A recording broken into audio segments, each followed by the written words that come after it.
Hello everyone, welcome to my channel. Today is another video of how to tie head wrap with your ashoke. It's very easy style, so let's get started. First, you have to share your ashoke or the material you are using.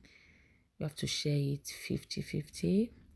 Then you place it on your head. You print out some.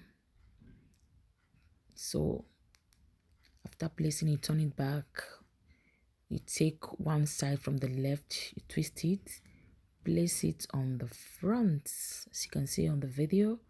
Then you start to style it. You style it, then you use office pin or any pin that you are using. Use it to pin it so that it will get attached to the hair. Then afterward, you take the other side, you twist it, then you wrap it inside. That's all. Very easy style. So let me leave you guys to watch it to the end. Please follow, subscribe, share our videos, please. Thank you as you do so. Bye bye. See you on my next video.